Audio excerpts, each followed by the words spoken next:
Kinabukasan, ang angkan ng Moyong at ang mga taga Chongrim ay nagtungo sa tahanan ng angkan ng Baek.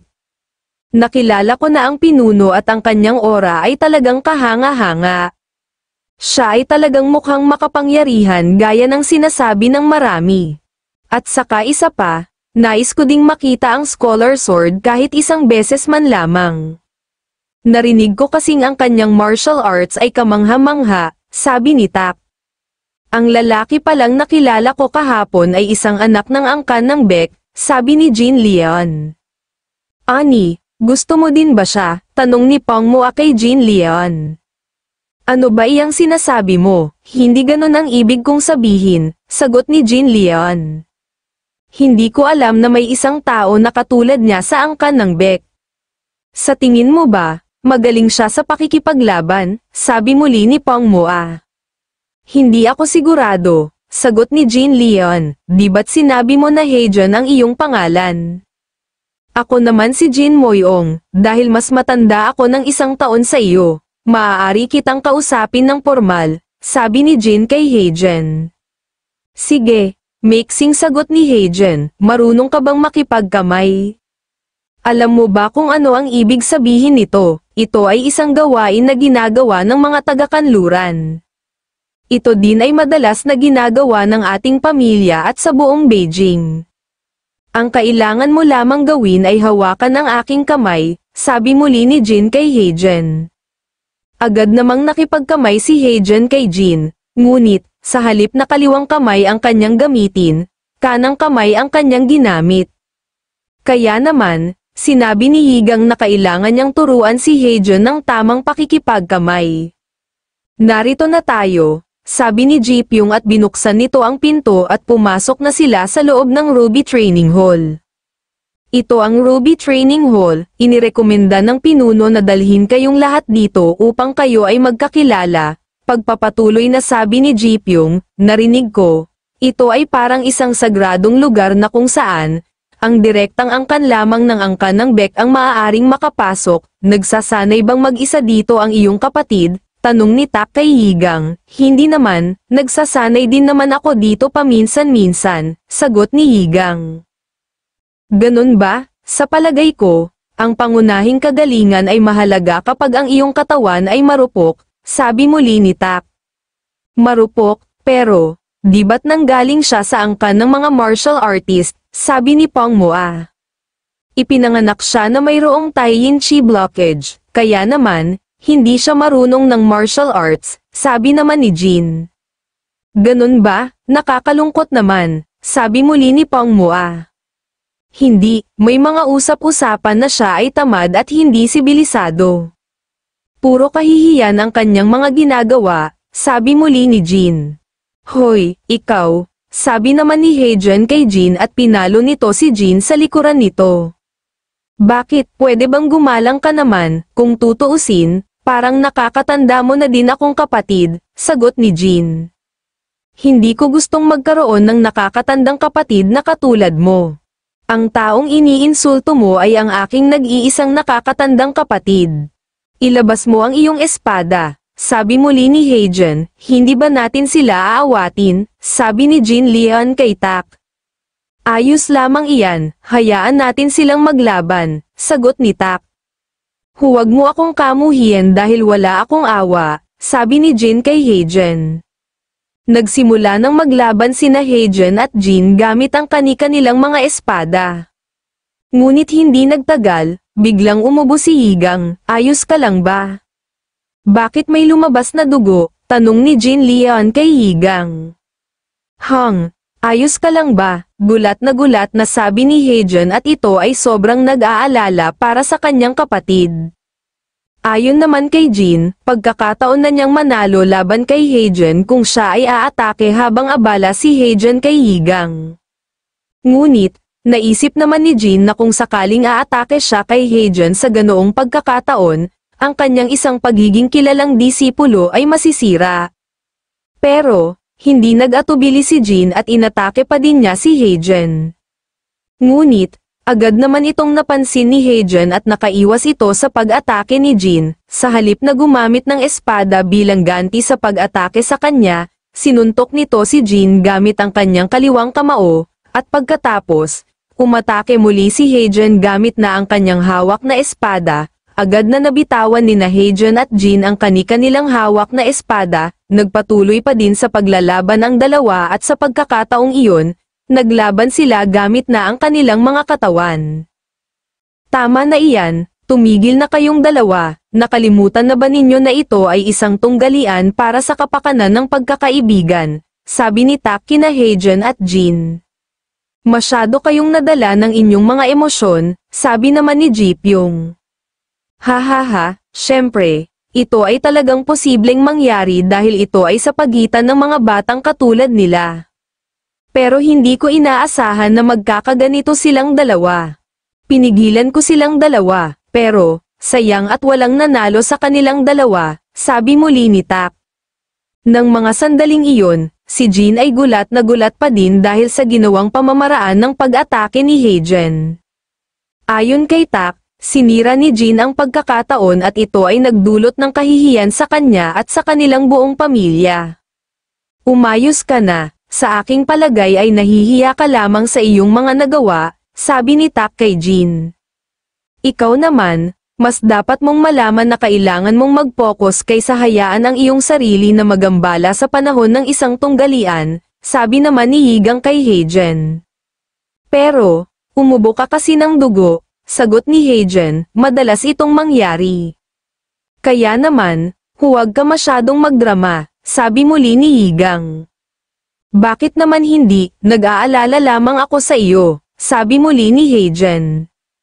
Subalit, ayos lamang iyon dahil ikaw naman ang nanalo, sabi muli ni Higang. Ayon naman kay Jin, napapagalitan na din si Heijen, ngunit, bakit sina Heijen at Higang ay mukhang giliw na giliw pa din sa isa't isa?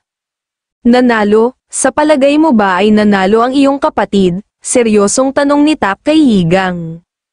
Kahit sino ay maaaring makakita na si Heijen ang nanalo kung sila ay nagpatuloy, sagot ni Higang. Mabuting makipagpaligsahan. Ngunit, huwag mong ipilit na ganoon ang magiging resulta, sabi muli ni Tak. Hindi ko iyon ginawa. Tulungan mong tumayo ang iyong kapatid at nang makita natin, sabi muli ni Higang. Jin, tumayo ka nga riyan, sabi naman ni Tak kay Jin. Sige, sagot naman ni Jin. Bago pa man tuluyang makatayo. Biglang nakaramdam si Jin ng sakit sa kanyang kanang binti.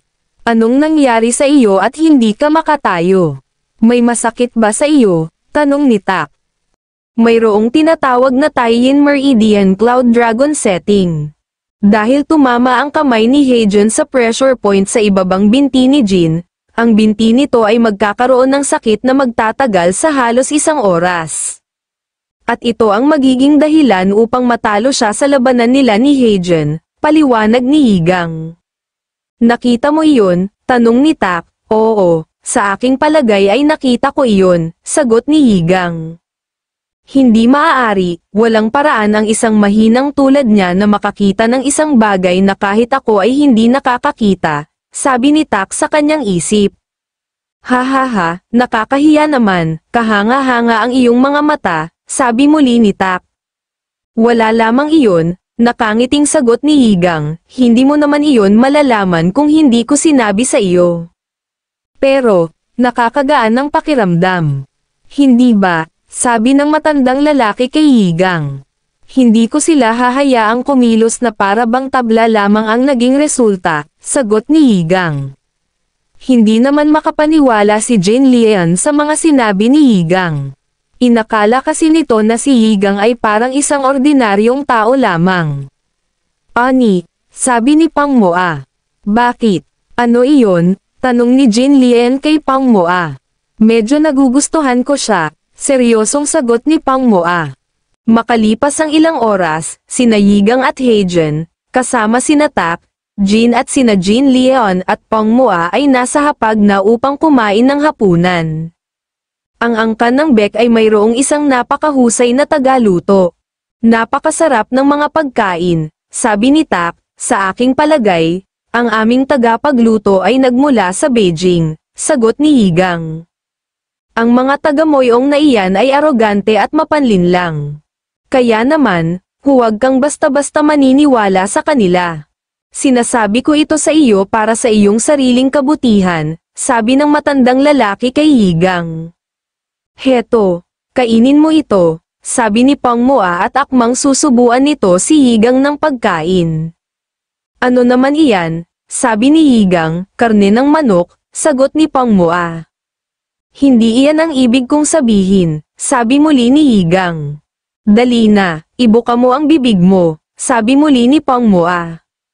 Kinain na ni Yigang ang ibinibigay na karne sa kanya ni Pang Moa dahil ayaw niyang mapahiya ito, dahil sa kanyang palagay ay normal lamang kay Pang Moa ang mga ganitong gawain. Ano sa palagay mo, masarap, hindi ba? Tanong muli ni Pang Moa. Oo, masarap, sagot ni Yigang, pero sa loob-loob ni Yigang ay hindi naman masarap. At dahil tinanggap mo iyon, tingnan mo ang kanilang mga mukha, sabi ng matandang lalaki kay Yigang. Gusto mo pa? Tanong muli ni Pang Moa, salamat na lang. Hindi ko na kailangan, kaya ko naman kasing kumain ng mag-isa, sagot ni Yigang.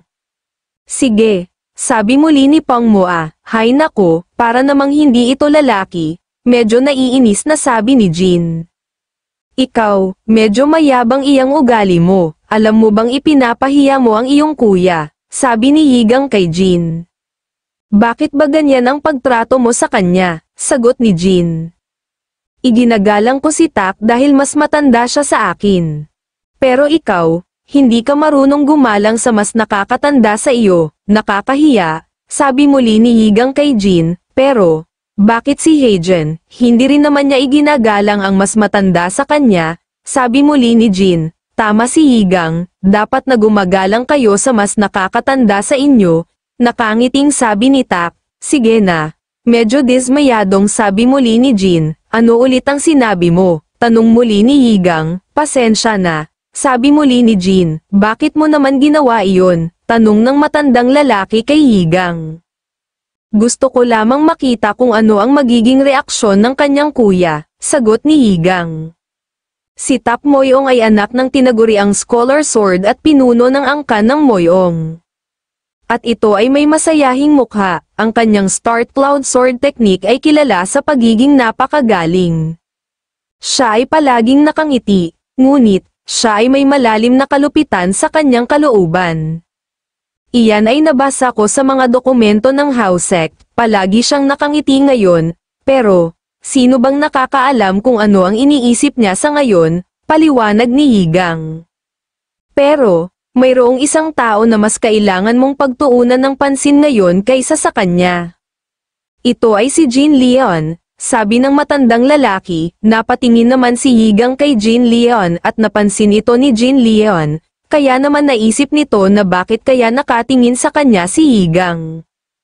Nang matapos ng maghapunan ang lahat, nagtungo na sila sa kani-kanilang silid upang magpahinga. Napakasaya ng araw na ito, sabi ni Pang Moa, talaga ba? Sabi naman ni Jin Leon. Napakaastig ng pinuno ng angkan ng Bek, sabi muli ni Pang Moa.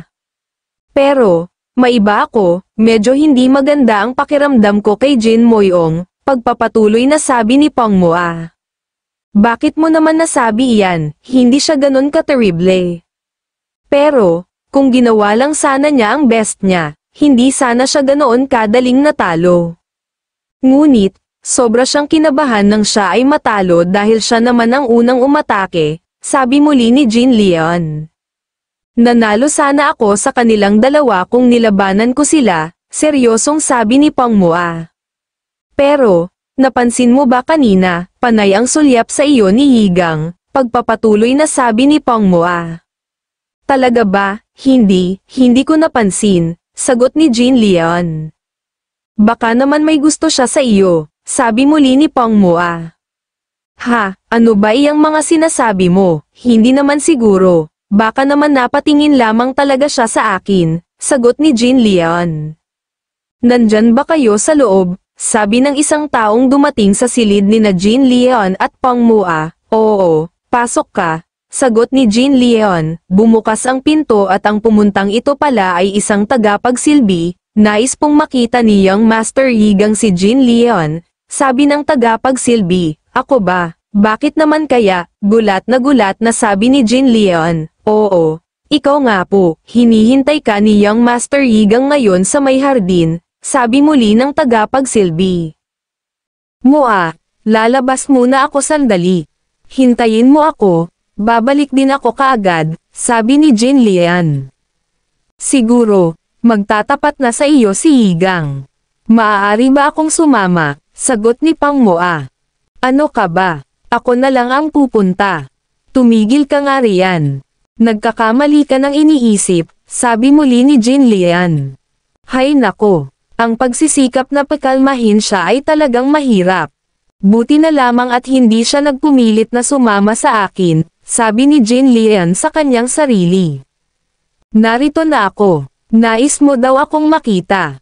Anong dahilan at pinapunta mo ako dito, sabi ni Jin Lian kay Yigang. Nariyan ka na pala, salamat at pumunta ka. Nais lamang kasi kitang makausap, sabi ni Yigang. Pasensya ka na sa nangyari noong nakaraang gabi, sabi muli ni Jin Lian. Ayos lamang. Pero, gusto kong malaman kung bakit mo ginawa iyon, sagot ni Yigang. Sinundan kita dahil sa suot kong bracelet. Ang bracelet na ito kasi ay nagba-vibrate kapag ito ay malapit sa mga dakila o misteryosong bagay, sagot ni Jin Lian. Isang kahanga-hangang bracelet, maaari ko bang makita ang bracelet na ito? Tanong muli ni Yigang. Nasira na ito, kaya naman, wala na ito sa akin ngayon, sagot ni Jin Lian. Sayang naman, sabi muli ni Yigang. Hindi ko din pati alam kung bakit nag-vibrate ang bracelet nang mapalapit ako sa iyo, sabi muli ni Jin Lian. Siyempre, iyon ay dahil sa akin, mayabang na sagot ni Yigang. Bakit? Sinasabi mo bang ikaw ay isang dakila? Tanong muli ni Jin Lian. Hindi naman sa ganon. Ang ibig kong sabihin, baka ito ay dahil sa suot kong token, sagot ni Yigang. Token? Anong token ang sinasabi mo? Tanong muli ni Jin Lian. Ang token na ito ay isang tanda ng pangako sa pagitan ng Chongrim at ng Divine Immortal Blade, paliwanag ni Yigang. Iyan ang mata ng Pixia, paano napunta iyan sa iyo? Tanong muli ni Jin Lian. Sabi ko sa iyo, magugulat siya kapag ipinakita mo sa kanya ang token na iyan, sabi naman ng matandang lalaki kay Yigang. Bakit nasa Divine Immortal Blade ang token na iyan, sabi muli ni Jin Lian. Maaari ba akong humingi sa iyo ng pabor, tanong muli ni Yigang. Ano namang pabor iyon, sagot ni Jin Lian. Narinig ko na kapag ipinakita ang token na ito sa mga taga Changrim, pagbibigyan nila ako sa hihingin kong pabor sa kanila, sabi muli ni Yigang. Wala akong alam sa mga sinasabi mo, wala din akong naririnig na ganyan, sabi ni Jin Lian. Hindi naman yata totoo ang mga sinabi mo sa akin, sabi naman ni Yigang sa matandang lalaki. Siya ay medyo kakaiba, sagot ng matandang lalaki, pwede mo bang ipahiram sa akin ang necklace na iyan kahit saglit, sabi ni Jin Lian. Sige ba, sagot ni Yigang at iniabot nito kay Jin Lian ang necklace. Paano mo nahahawakan ang isang bagay na mapanganib tulad nito? Sabi muli ni Jin Lian. Ha, mapanganib? Gulat na sabi ni Yigang. Bakit, hindi mo ba alam? Tanong ni Jin Lian. Anong ibig sabihin niya na mapanganib ang necklace na iyon? Sabi naman ni Yigang sa matandang lalaki. Wala naman akong naging problema sa bagay na iyan, sagot ng matandang lalaki. Ang Pixia ay nagtataglay ng napakalakas na gold G kung isusuot mo ito sa kung saan-saan, sabi muli ni Jin Lian. Anong mangyayari kapag ginawa ko iyon? Tanong ni Yigang. Maaaring masira ang iyong katawan dahil sa malakas na gold G o kaya naman, ikaw ay maaaring mabaliw, paliwanag ni Jin Lian. Totoo ba iyon? Tanong naman ni Yigang sa matandang lalaki. Ang matandang lalaki naman ay hindi makasagot kay Yigang. Pero, bakit ayos lamang ako, wala namang nangyayaring kakaiba sa akin, sabi muli ni Yigang. Ito ay dahil may kakaibang nangyari, sagot ni Jean Leon. Ang kanyang ginagawa ay ang tinatawag na wise mind arts, sabi ng matandang lalaki. Alam mo iyan, tanong muli ni Yigang, ito ang lihim na sining ng Chongrim na gumagamit ng pangunahing gitnang enerhiya upang pamahalaan ang likas na gitnang enerhiya. Pero syempre, kahit na ipinakita mo sa kanya ang token at nagtanong ka sa kanya ng mga pamamaraan, hindi niya ito ituturo sa iyo, paliwanag ng matandang lalaki. Biglang nagliwanag ang mata ng Pixia na hawak-hawak ni Jean Leon. Ayos ka lang ba? Tanong ni Yigang kay Jean Leon. Oo, ayos lamang naman ako, nakakita ako ng marka ng dating pinuno, sagot ni Jean Leon. Talaga ba? Mixing sabi muli ni Yigang, nagawa ko ring pigilan ang Golgi, kaya naman, magagamit mo na ang tunay na kapangyarihan nito ngayon, paliwanag ni Jean Leon. Tunay na kapangyarihan, paano ko naman magagamit iyon? Tanong muli ni Yigang, simple lamang, magagamit mo ito kung pagtutuunan mo ng pansin ang iyong likas na gitnang enerhiya, sagot ni Jean Leon. Sige, pero, maaari ba akong humingi ng pabor sa iyo ngayon? Tanong muli ni Yigang. Kung ito ay isang bagay na magagawa ko, sige, pagbibigyan kita, sagot ni Jean Leon. Gusto kong mawala ang Taiyin Chi blockage na mayroon ako simula nang ako ay ipinanganak. Alam ko na ang Chongrim Master ay sinasabing may isa sa pinakamahusay na Chi Arts. Maaari mo ba akong tulungan na makita siya? Tanong ni Yigang. Naisip naman ni Jean Leon na talagang determinado si Yigang na mabuhay. Hindi ko alam kung ito ay posible, pero, gagawin ko ang aking makakaya upang tulungan ka. Sagot ni Jean Leon. Kung ganoon, pupunta tayo bukas ng umaga sa pinuno upang hingin ang kanyang pahintulot, sabi muli ni Yigang. Bakit pati ako? Tanong muli ni Jean Leon. Kailangan kita upang mabigyan ako ng pahintulot, sagot ni Yigang. Nang mga oras ding iyon, galit na galit si Tak kay Jean at nasampal niya ito ng napakalakas. Naghanda ka para sa Heaven and Earth Blade, pero, bakit ka natalo ng ganoon kadali? Hindi ka panipaniwala na pareho tayo ng dugong dumadaloy sa mga ugat mo. Ano na ang gagawin mo ngayon? Sabi ni Tak kay Jean. Mananalo na ako sa susunod, sagot ni Jean. Ganyan nga, sabi muli ni Tak at niyakap nito si Jean. Sinisigurado ko na mananalo na ako sa susunod, sabi muli ni Jean. Huwag mong kalilimutan, dapat mong nakawin ang espada ng angkan ng Beck sa tunggalian ng Sword Seizure at maghihiganti sa kanila sa pagkuha ng espada ng angkan ng Moyong. Kung mapapatunayan mo na ang angkan ng Moyong ay mas mataas kaysa sa angkan ng Beck, ang lahat ng papuri ay mapupunta sa akin dahil sa ako ang nagturo sa iyo. Kailangan mong maipahiya ang anak ng Beck sa harap ng maraming tao, seryosong sabi ni Tak. Sige, hindi ko nakakalimutan ang lahat ng iyan, gagawin ko ang lahat upang manalo, sagot ni Jean. Sige, ipagpatuloy mo lang, at ako na ang baalang mag-ayos ng entablado para sa iyo, seryosong sabi ni Tak. Isang umaga, nagtungo ang isang tagapagsilbi sa silid ni Yigang. Young Master Yigang, mayroon pong dumating at nais ka daw nilang makausap, sabi ng tagapagsilbi. May nais ko mausap sa akin. Sino naman kaya sila? Tanong ni Yigang. Opo, parang mayroon silang nais ibigay sa iyo, sagot ng tagapagsilbi. Ano naman kaya ang nais nilang ibigay sa akin para sila ay magpunta dito ng ganito kaaga, sabi muli ni Yigang. Ang sabi nila, may naiwan ka daw na jeweled hair stick sa itaas ng Golden Pavilion noong nakaraan, sabi muli ng tagapagsilbi. Ang mga ito kaya ay ang Hausek, ano naman kaya ang ibibigay nila sa akin at gaano naman kaya ito kahalaga upang sila ay magpunta dito ng ganitong oras, sabi ni Yigang sa kanyang isip. Sige, susunod na ako, sabi muli ni Yigang, Young Master.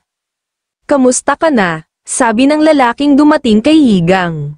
Kanina pa kayo, tanong ni Yigang, kailangan ko silang makausap. Maaari bang iwan muna ninyo kami, lumayo muna kayo, hindi ninyo maaaring marinig ang aming pag-uusapan, sabi ni Yigang sa mga tagapagbantay. Wala akong sinabi sa iyo na pwede mo akong puntahan dito. Anong klaseng bastos na ugali ito? Seryosong sabi ni Yigang. Pasensya ka na young master, sabi ng lalaki, ako na ang humihingi ng pasensya para sa kanya. Ako si Jium Hua, ang leader ng sangay ng House Sect Xian Branch. Nakatanggap kami ng kahilingan na maaaring makasama sa iyo. Kaya naman, nagpunta kami dito upang makausap ka, sabi ni Jium Hua kay Yigang. Narito ang mga dokumento na nagpapatunay sa kahilingan na sinasabi ko sa iyo, pagpapatuloy na sabi ni Jium Hua. Hindi ka naman isang mandirigma ng hustisya, sabi muli ni Yigang. Kami ay medyo hindi karamihan, ngunit, mayroon kaming isang panuntunan. Ginagawa namin ito upang bayaran ang mga kabutihang nagawa mo sa amin, sabi muli ni Jium Hua. Kinuha at binasa ni Yigang ang dokumento na ibinigay sa kanya ni Jium Hua. Nakapaloob sa dokumentong ito ang hiling ni Tap Moyong, upang rentahan ang ika-4 na palapag ng Golden Pavilion, para sa isang piging at ito ay magaganap, 1 buwan mula ng araw na iyon. Nakapaloob din dito na humigit kumulang 30 upuan ang kakailanganin, mabangong inumin at pagkain, at kinakailangan ding magkaroon ng entablado para sa gaganaping sword seizing duel ni Baekhyun at Jin Moyong. Paano kung matalo ang kapatid niya? Saan niya kinukuha ang tiwala niya sa kanyang sarili? Sabi ni Yigang. Kamakailan, nakita si Tap Moyong ng isa naming miyembro. Palihim siyang bumibili ng mga gamot na pinaghihinalaang lason na pumapawi ng enerhiya. Siguro, kaya siya nagpapahanda ng mga mababangong pagkain at inumin, binabalak niyang gamitin ito, sabi ni Jium Hua. Binabalak siguro niyang ipakain ito kay Heijun, Tap Moyong, isa ka talagang tuso, seryosong sabi ni Yigang. Pero, bakit hindi kayo tumanggi sa kanya? Pagpapatuloy na sabi ni Yigang. Mahirap itong gawin dahil sa aming sitwasyon, sagot ni Jium Hua. Dahil ba nakatanggap kayo ng pera mula sa kanya, at hindi ninyo magawang matanggihan ang ikalawang batang pinuno ng angkan ng Moyong? Kaya naman, pinuntahan na lamang ninyo ako dito, sabi muli ni Yigang. Bigla namang naisip ni Yigang na ano kaya kung gumawa din siya ng mas malaking plano laban sa gagawing ito ni Tap. Makalipas ng ilang oras, nagtungo si Yigang kasama si Jin Leon sa tahanan ni Ryusan Baek, ang pinuno ng angkan ng Baek. Nais mong umalis upang makita ang pinuno ng Changrim. Hindi ako makakapayag sa nais mong gawin, seryosong sabi ng pinuno. Bakit naman po, gagawin ko ito para sa aking Taiyin Chi blockage, sabi ni Yigang. Malayo ang Changrim, huwag ka nang magsayang ng iyong oras at lakas, sabi muli ng pinuno. Ang aking pinuno ay nagtataglay ng malalim na kaalaman sa Chi Arts. Sa aking palagay, malaki ang maitutulong niya kay Young Master Yigang, sabi naman ni Jin Leon sa pinuno.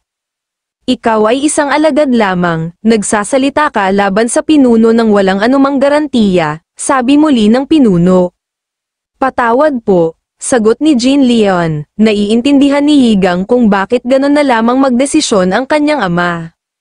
Hindi nito magawang mapagaling ang Taiyin Chi blockage ni Yigang kahit anuman ang gawin nito. Nag-aalala lamang ito kay Yigang kaya ayaw nitong pumayag na pumunta si Yigang sa Changrim dahil baka mas maging malala pa ito. Ngunit, nagdesisyon si Yigang na hindi siya susuko, pupunta pa din ako kahit na hindi kayo pumayag. Ito ay aking buhay na sinusubukan kong iligtas, kaya naman, huwag mo na sana akong pigilan, seryosong sabi ni Yigang.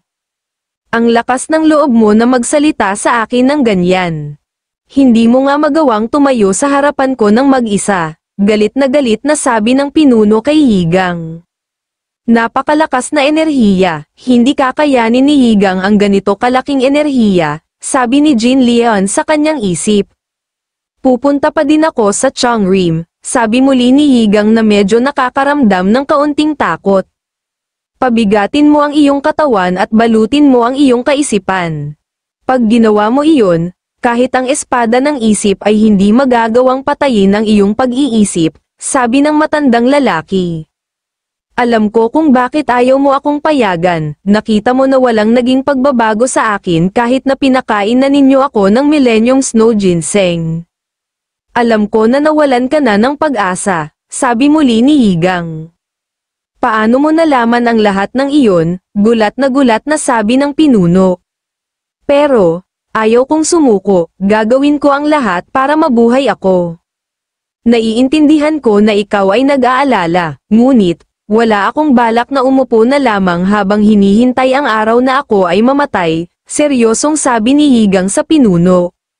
Sobrang manghang-mangha ang pinuno sa mga sinabi ni Yigang at ayon pa dito, kailan pa kaya si Yigang naging ganoon ka matured mag-isip? Kung ganoon, gawin mo kung ano ang iyong ninanais. Pinapayagan na kita, sabi muli ng pinuno, magaling ang iyong ginawa, sabi naman ng matandang lalaki kay Yigang. Ngunit, bago ka umalis, kailangan mo munang maging matalik na kaibigan ang mga batang Moyong.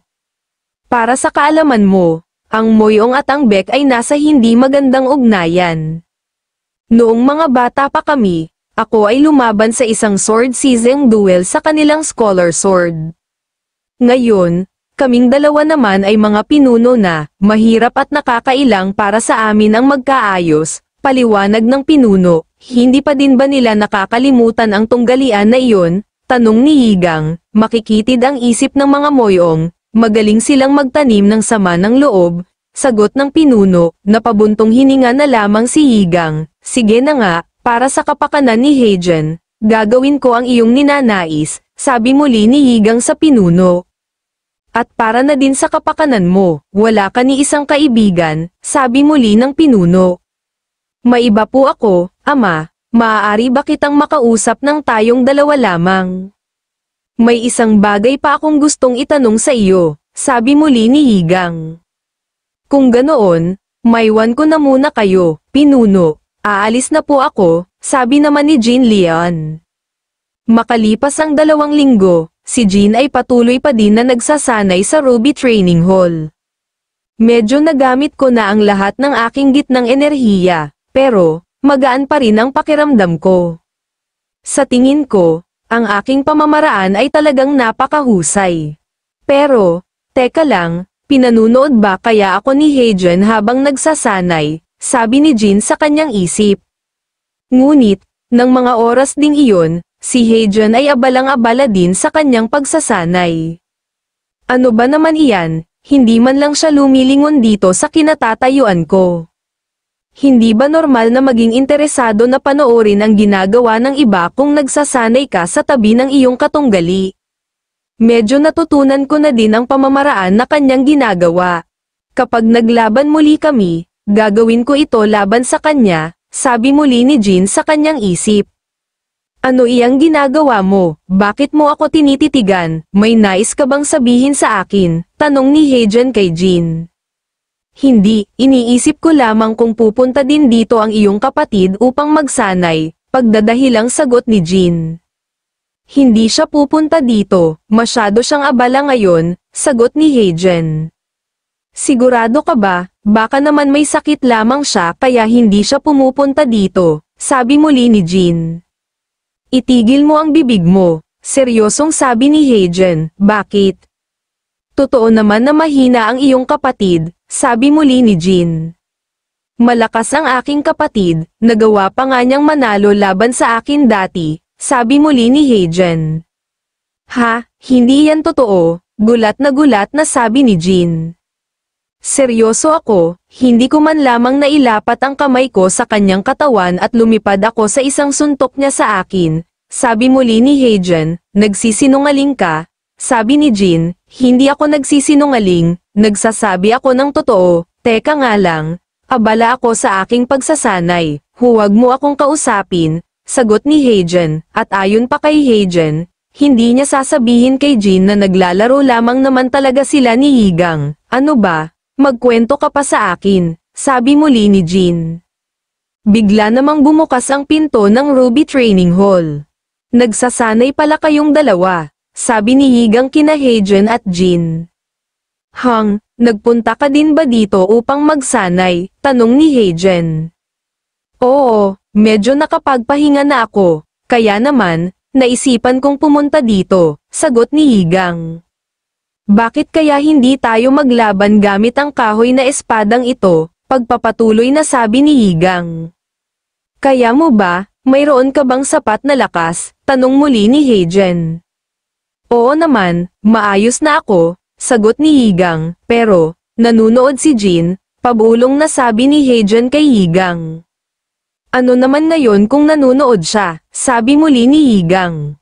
Pero Hang, nag-aalalang sabi muli ni Heijen, maghanda ka na, sabi ni Higang. Nagdadalawang isip si Heijen na labanan siya. Malakas nga ba talaga si Higang, sabi ni Jin sa kanyang isip. Huwag kang magiging maluwag sa akin. Gawin mo lang kung ano ang nararapat mong gawin, sabi ni Higang. Sige. Sagot ni Heijen, nagsimula ng maglaban sina Higang at Heijen. Habang si Jin naman ay nanunood sa kanilang dalawa. Napakagaling, nagagawa pa niyang umatake habang siya ay umiiwas sa pag-atake sa kanya, sabi ni Jin sa kanyang isip. Umataking muli si Heijen, ngunit, biglang nabitawan ni Higang ang kanyang hawak na espada. Sa ilang sandali ay biglang samuka ng dugo si Higang at ito ay nahulog sa sahig.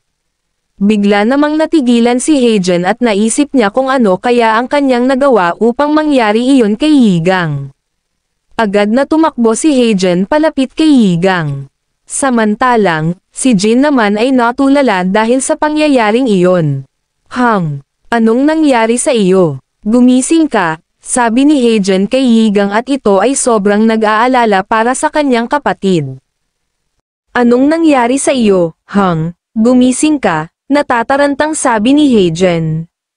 Tama na, huwag mo na akong kalugan, sagot ni Higang. Buti naman at gising ka na, sabi muli ni Heijen, subukan ulit natin. Kunin mo ang iyong espada at magsisimula na tayong muli, sabi ni Higang. Sigurado ka ba? Sabi muli ni Heijen, walang kwenta iyang ginagawa ninyo. Malinaw ang pagkakaiba sa inyong antas, kitang-kita naman ang resulta kahit ilang beses pa ninyong subukang muli. At nasisiguro ko, sang-ayon sa akin si Heijen, maliban na lang kung may magpapayo sa iyo ngayon dito mismo sa lugar na ito. Walang saysay na ulitin ang ganitong klase ng pagsasanay, sabi ni Jin.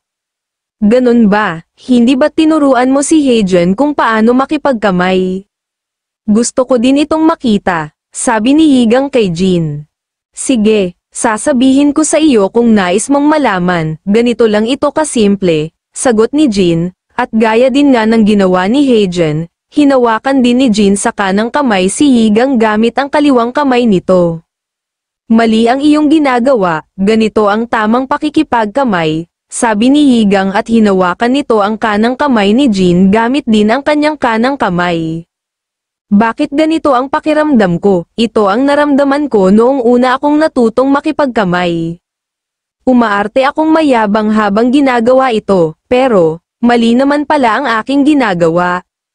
Sigurado ako na pagtatawanan nila ako, sabi ni Jin sa kanyang isip. Alam ko lang kung paano makipagkamay, kaya naman, sinasabi ko ito sa iyo, sabi muli ni Higang. Sige, mixing sagot ni Jin, dahil mas magaling ka sa swordsmanship kaysa sa akin, maaari mo ba akong gabayan habang nagsasanay ako kasama si Heijen? At saka isa pa, hindi ka dapat magsalita ng basta-basta sa akin, sabi muli ni Higang kay Jin. Sige, sagot muli ni Jin, pakikipagkamay, ito ay medyo kakaiba. Sabi ng matandang lalaki, ito ay isang simpleng paraan ng pagbati, ginamit ko ito ng maraming beses sa aking nakaraang buhay. Sagot ni Higang, nakahanda na muli sina Higang at Heijen upang gawing muli ang kanilang pagsasanay. Kung nakahanda ka na, ako naman ang unang aatake ngayon, sabi ni Higang kay Heijen. Sige Hang, mixing sagot ni Heijen. Medyo huli ang tiyempo mo noong huli, tingnan mo ng mabuti. Sabi muli ng matandang lalaki. Alam ko, sagot ni Higang, mag-focus ka sa espada sa iyong kamay. Ang pangunahing kaalaman ng swordsmanship ay mayroong tatlong kakayahan. Ang patayong paghiwa, paalang na paghiwa, at ang pagsaksak. Ang ugat ng abilidad ng swordsmanship ay nagmumula sa pangunahing kaalaman na iyon, paliwanag ng matandang lalaki. Umatake si Higang kay Heijen gamit ang patayong pahiwa ngunit, nakaiwas si Heijen sa pag-ataking ito. Sumunod namang umatake si Heijen gamit naman ang Qinggang, at sa pagkakataong iyon ay nabitawan ni Higang ang kanyang hawak na espada. Sa halip na umataking muli gamit ang espada, ginamit ni Higang ang headbutt kay Heijen. Sina Higang at Heijen ay parehas na nakaramdam ng sobrang sakit dahil sa ginawang headbutt ni Higang. Tabla ba ang resulta ng naging laban nila? Hindi, mukhang mas maayos si Higang kaysa kay Heijen. Napakagaling, nanalo si Higang laban kay Heijen sa ganoong klase ng pamamaraan. Kung ganoon, mas matigas ang ulo ni Higang gaya ng kanyang itsura, sabi ni Jin sa kanyang isip. Kamusta, di ba't sabi ko sa iyo ay gabayan mo ako, sabi ni Higang kay Jin. Ang galaw ng iyong mga paa ay hindi nakakasabay sa iyong itaas na katawan. Sa aking palagay, kailangan mo pang sanayin ang ibabang bahagi ng iyong katawan, sagot ni Jin. Magaling ang kanyang mga mata, sabi ng matandang lalaki. Sige, tatandaan ko iyan, sabi ni Higang, aabangan ko iyan sa susunod, sabi naman ni Jin.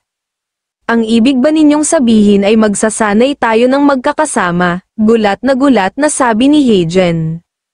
Sige ba, sabi muli ni Jin, aalis na ako, pamamaalam ni Higang. Magkita ulit tayo bukas hang, sabi naman ni Heijen at tuluyan ng lumabas ng Ruby Training Hall si Higang, ang sakit ng buong katawan ko, kailangan ko nang bumalik at maglagay ng gamot, sabi ni Higang, ito ay dahil, ang iyong malakas na pangangatawan ay hindi pa nakakapagsanay ng maayos, sagot ng matandang lalaki, ano, masakit ang iyong katawan, biglang sulpat ni Pangmoa habang ito ay nakabitin sa itaas ng puno, si Higang naman ay sobrang nagulat sa biglaang pagsulpot ni Pangmoa. Sinabi ko sa iyong itigil mo na ang pagsunod sa akin. Paano mo nagawang sumabit sa puno, sabi ni Higang kay Pangmoa. Sinong may gawa niyan sa iyo? Nasisiguro ko na si Jin Moyong ang may gawa niyan sa iyo. Tingnan mo ang iyong mukha, gumawa siya ng gulo sa isang mahinang tao. Loko talaga ang Jin Moyong na iyon, sabi muli ni Pangmoa at hawak-hawak nito si Higang sa ulo nito. Medyo nagkaroon ako ng gasgas dahil sa pagsasanay namin ni Heijen, sagot ni Higang. Loko ang Heijen iyon, sabi muli ni Pangmoa, nakakatuwa naman, sabi ng matandang lalaki. Anong nakakatuwa dito? Sobra akong naiinis, hindi ko alam kung dahil gusto niya ang hitsura ko o nang iinis lamang talaga siya, sabi ni Higang sa matandang lalaki. Anak siya ng isang martial family, sigurado akong lumaki siya sa isang grupo ng mga maskulado at malalakas na lalaki, sabi muli ng matandang lalaki. Sinasabi mo bang gusto niya ako dahil mukha akong marupok? Tanong ni Higang sa matandang lalaki. Mayroon talagang mga batang kakaiba ang panglasa, sagot ng matandang lalaki. Bakit mo ba ako hinihintay dito? Tanong naman ni Higang kay Pangmoa. May nais sana akong ibigay sa iyo, sagot ni Pangmoa. Ito ay isang miracle medicine na ibinigay sa akin ng aking ama. Ito ay maaaring makatulong sa chi ng iyong katawan at ito ay mabuti din para sa panloob na pinsala. Dalawa naman ito kaya ibibigay ko sa iyo ang isa. Pagpapatuloy na sabi ni Pangmoa at ang gamot na tinutukoy nito ay isang maliit na bilog na animoy perlas at ito ay kulay ginto. Ibibigay mo talaga sa akin ang ganyang mahalagang bagay? Tanong ni Higang. Oo naman, at saka isa pa, hindi ko pa naman kailangan ang mga ito, malusog naman kasi ako. Ikaw ang mas nangangailangan nito dahil mahina ang iyong katawan. Sige na, kuhanin mo na ang isa at kainin mo ito, sabi sa akin ni ama, kailangan na itong kainin agad kapag kinuha ito sa lalagyan, sabi muli ni Pangmoa. Agad namang kinuha ni Higang ang isang piraso ng miracle medicine at kinain ito, tingnan ko nga, ito ba ay gawa sa 100 taong gulang na fleece flower na may makino, licorice, At honey, sabi ni Higang at naisip nito na ito ay magiging epektibo din para sa pagpapahusay ng panloob na enerhiya. Kung nagustuhan mo ang ibinigay ko sa iyo, maaari ba akong humingi ng pabor sa iyo? Sabi muli ni Pangmoa. Siyempre naman, anong pabor ba ito? Sabi naman ni Higang. May isang sikat na grupo na magtatanghal na darating dito sa loob ng 7 araw. Maaari ka bang sumama sa akin para manood nito? Seryosong sagot ni Pangmoa. Naisip naman ni Higang na niyayaya ba kaya siya ni Pangmoa para sa isang date. Sige, panunuorin natin sila ng magkasama, nakangiting sabi ni Higang. Talaga ba? Pangako iyan ha, kung ganoon, magkita na lamang tayo sa araw na iyon, sabi muli ni Pangmoa. Sige, magkita na lamang tayo. Sabi ni Higang at nagpaalam na si Pangmoa at iniwan na nito si Higang. Akala ko, hindi mo siya gusto. Sabi ng matandang lalaki kay Higang, binigyan niya ako ng isang pambihirang gamot, gagawin ko iyon bilang kapalit, at saka isa pa, hindi naman mahirap gawin ang hinihingi niya. Sagot ni Higang, habang papalayo, medyo kinikilig at napakaganda ng ngiti ni Pangmoa dahil ayon sa kanya, lalabas sila ni Higang nang silang dalawa lamang. Pagkalipas ng isang linggo, nagaganap ang isang pagtatanghal na sinabi ni Pangmoa kay Higang.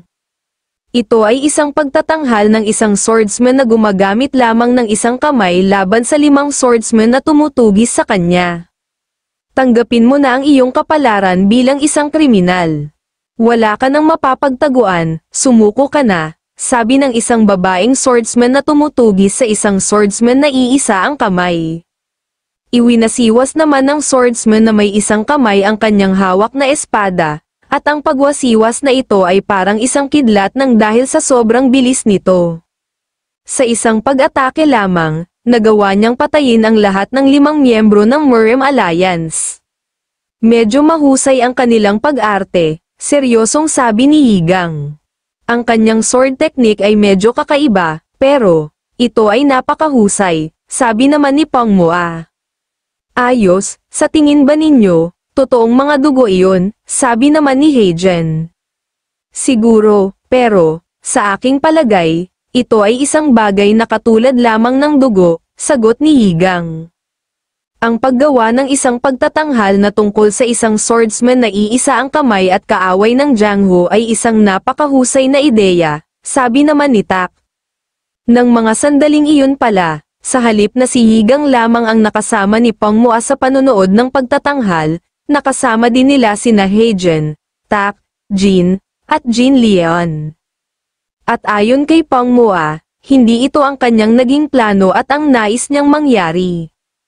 Nang matapos ang pagtatanghal, ang lahat ay nagpasya ng umalis upang magtungo na sa Golden Pavilion para sa magaganap na piging.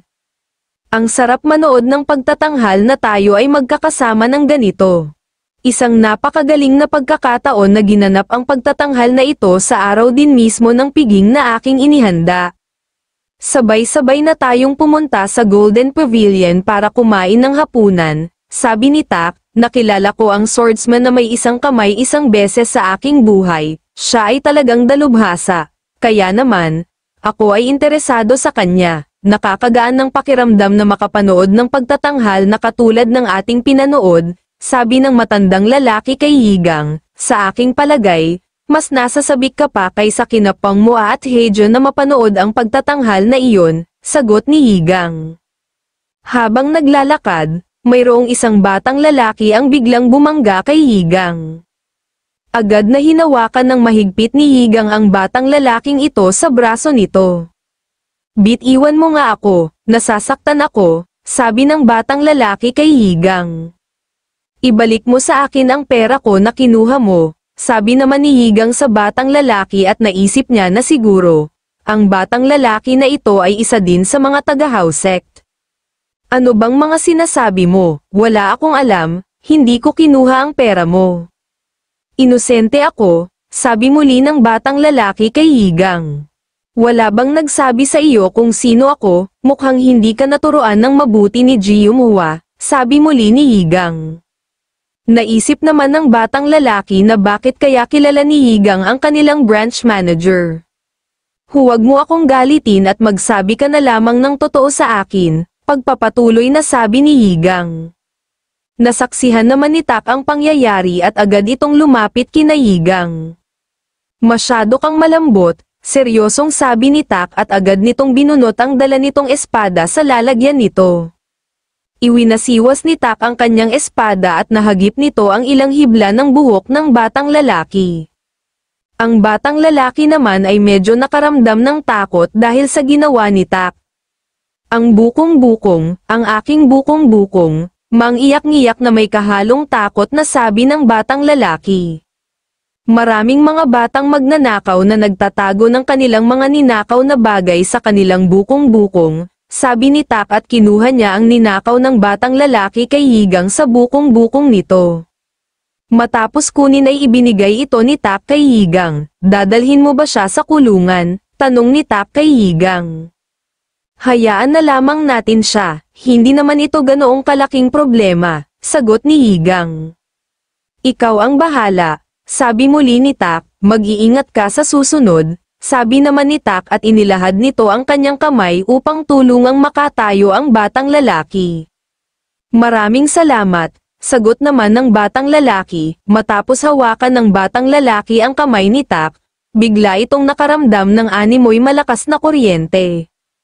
Aray, napakasakit ng aking kamay, sabi ng batang lalaki. Tak, anong ginawa mo sa kanya? Tanong ni Yigang kay Tak. Iyan ang parusang ibinigay ko sa kanya para magsisi siya at hindi na siya umulit pa, at saka isa pa, hindi man lamang siya marunong magpasalamat para sa awa na ipinakita ko sa kanya, sagot ni Tak. Awa ba ang tawag mo sa ganoong klase ng karahasan? Sabi muli ni Yigang. Bigla namang may dumating na dalawang lalaki, kahanga-hanga naman ang iyong ginawa na magpakita sa kanya ng awa. Sabi ng isang lalaki at ang lalaki na ito ay si Go Wisam, isang miyembro ng angkan ng martial artist ng Greenfields. Nandito na kayo, hindi ko akalain na makakarating agad kayo dito, sabi ni Tak sa dalawang lalaki. Dumaan muna kami dito upang manood sandali ng pagtatanghal bago pumunta sa piging, sabi naman ng isang lalaki at ito naman ay si Yang Jong.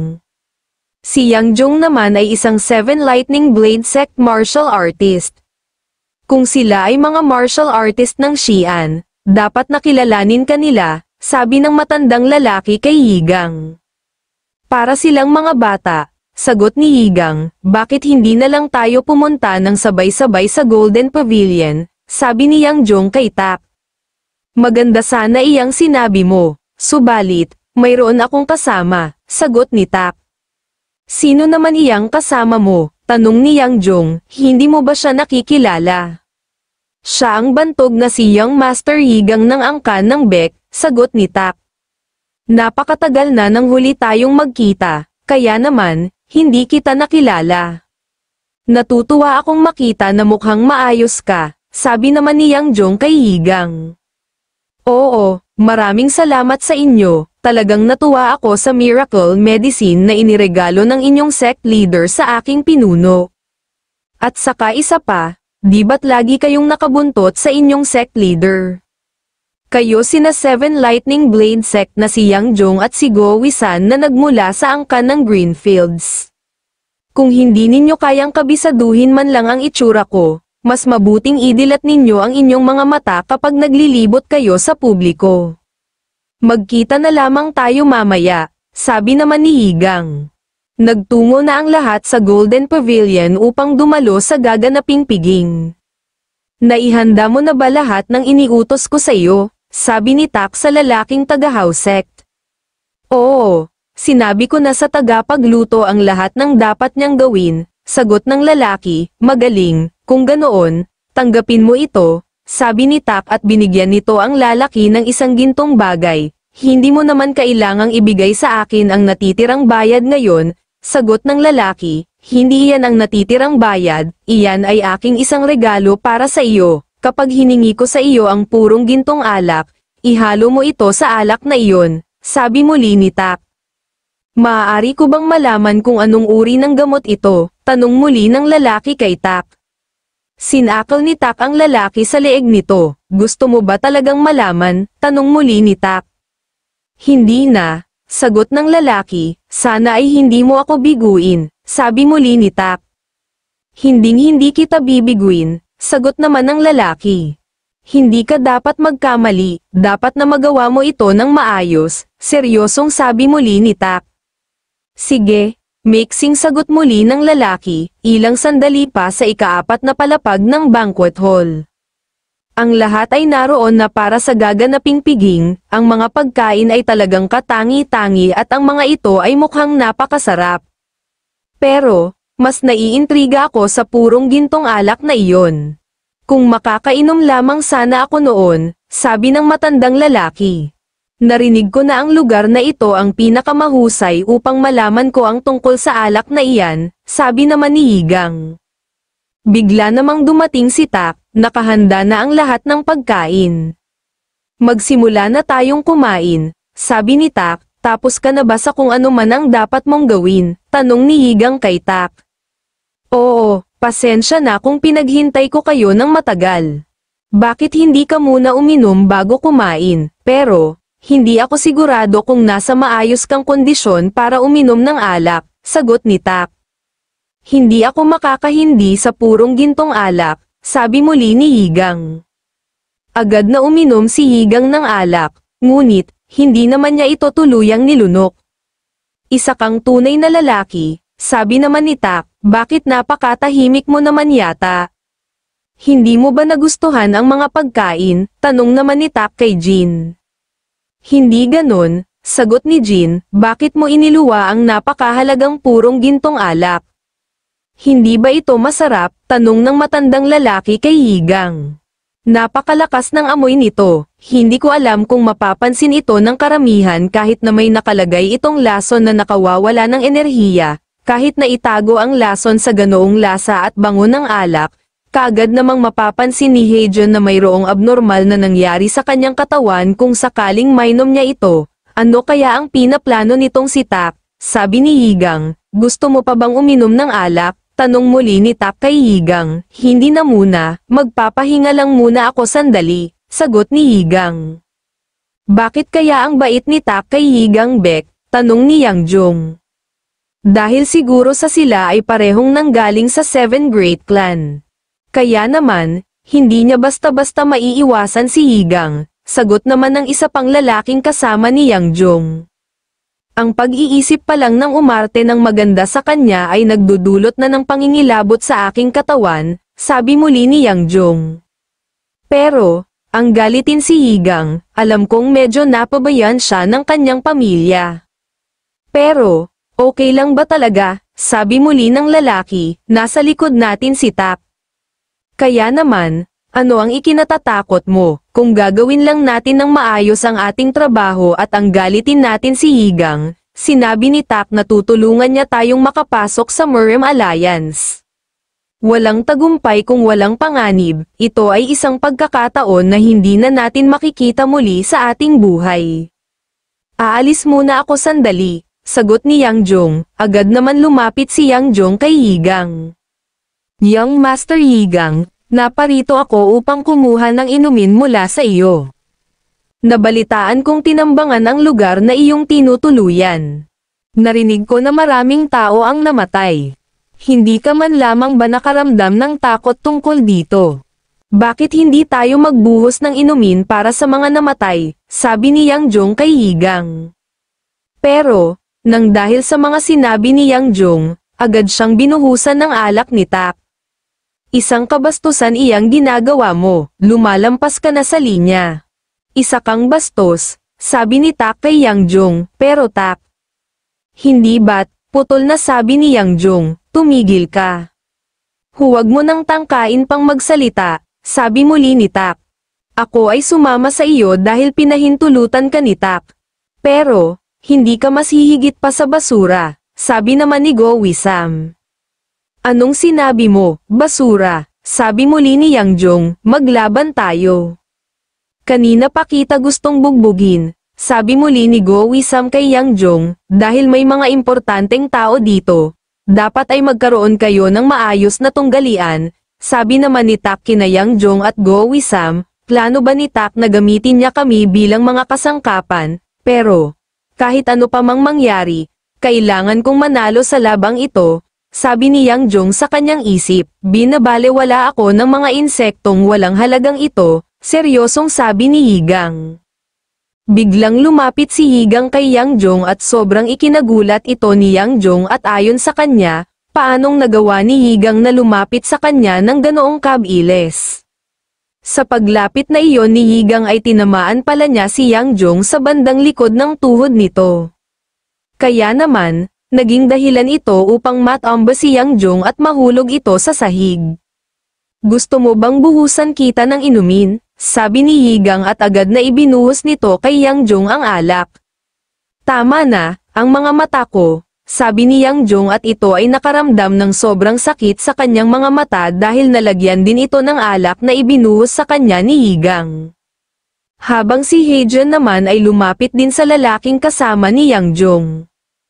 Isang insekto na ng ahas na kumilos ng walang pakundangan at isang insekto na minamaliit ako at sinubukang gamitin ako.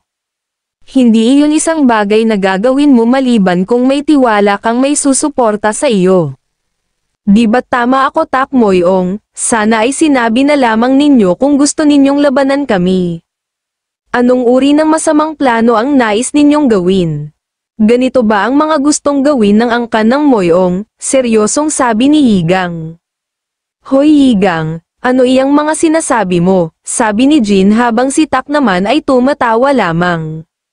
Binigyan mo si Jin Moyong ng espada na napakabuti para sa kanya. Nag-ayos ka ng isang sword seizing duel sa pagitan ng ating mga angkan, sabi muli ni Higang. Bueno, tama ka naman, sagot ni Tak. Iyan ba ang nais mangyari ng Scholar Sword? Tanong muli ni Higang. Hindi, ideya ko ang lahat ng ito, at ito ay nagugat ng dahil sa pagmamahal ko sa aking ama, sagot muli ni Tak. Kung ganoon, ituloy na natin ito, seryosong sagot ni Higang. Jin, ihanda mo na ang iyong espada, sabi naman ni Tak kay Jin.